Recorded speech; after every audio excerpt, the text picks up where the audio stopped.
Anwar Ibrahim dan Nabi Yusuf alaihi salam. Assalamualaikum. Semalam saya ada tengok video ni. Sri Anwar, kita boleh ambil ibrah daripada surah Nabi Yusuf. Sebelum Nabi Yusuf menawarkan diri untuk menguruskan keuangan dan ekonomi negara Mesir pada masa itu, dia telah melalui proses yang telah mematangkan dia. Sehingga isteri Al-Aziz sendiri mengakui itu fitnah yang datang daripada dia. Dan kehidupan Nabi Yusuf pada masa itu menunjukkan kepada masyarakat Mesir dia seorang yang amanah, seorang yang bertanggungjawab. Dan dia telah diberi ruang yang sebaik oleh pemerintah Mesir Al-Aziz pada masa itu. Selepas pada itu barulah Nabi Yusuf menawarkan diri. Artinya apa yang dilalui oleh Datuk Seri Anwar Ibrahim, dia telah melepasi segala fitnah dan dengan kematangan yang ada pada dia. Okay, first of all, lama tak nampak Al-Fadhil Ustaz Ni Umar. Tiba-tiba ada, subhanallah. Alhamdulillah, seronok tengok Al-Fadhil Ustaz sihat-sihat sahaja ya.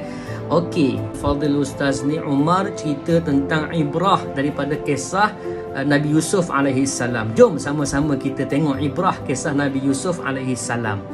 Yang pertama, betul ke ada persamaan antara Anwar Ibrahim dengan ibrah kisah Nabi Yusuf alaihi salam? Jawapannya, ya, memang.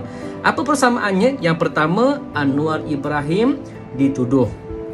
Nabi Yusuf pun dituduh. Yang kedua, Anwar Ibrahim dipenjara.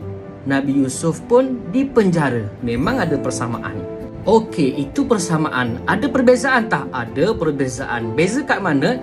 Yang pertama, Anwar Ibrahim disabitkan kesalahan dan dihukum penjara oleh mahkamah.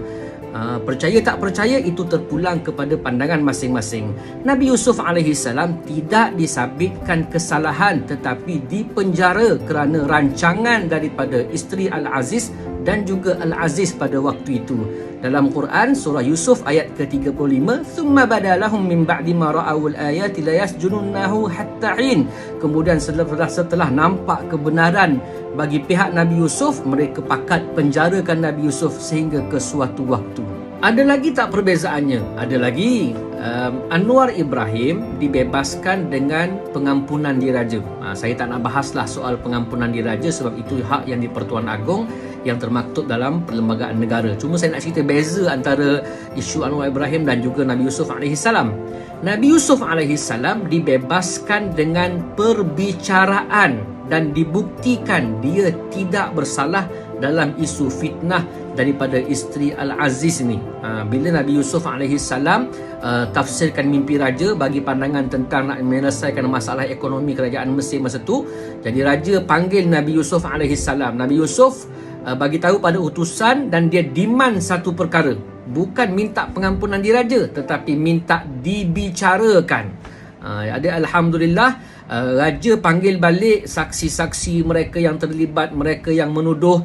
Ada disebutkan dalam surah Yusuf ayat yang ke-50 kan, fas'alhuma balun niswatil lati qatta'na aydiyahun. Panggil balik, tanya raja tentang wanita-wanita yang potong jarinya. Isu ni, ataupun isteri Al-Aziz sendiri pun mengaku. Dia kata ana rawatuhu an nafsi, aku yang nak kat dia, innahu laminas sadiqin, dia orang yang benar. Wanita-wanita pun mengaku, ma'alimna alaihi min su', kami tak tahu apa yang buruk pada Nabi Yusuf alaihi salam ni. So dia dibebaskan daripada sebarang pertuduhan. Ini beza antara Anwar Ibrahim dan juga Nabi Yusuf dalam isu ini. Begitulah Al-Quran mengajar kita, bebaskan dulu daripada sebarang pertuduhan, barulah gentleman untuk kita dilantik sebagai seorang pemimpin. Begitu juga cerita isu tentang isu Datuk Seri Zahid Hamidi dan yang seangkatan dengannya, Lim Guan Eng, Syed Saddiq. Bicara dulu, bebaskan dulu daripada sebarang pertuduhan, barulah kita menawarkan diri untuk bertanding atau untuk dilantik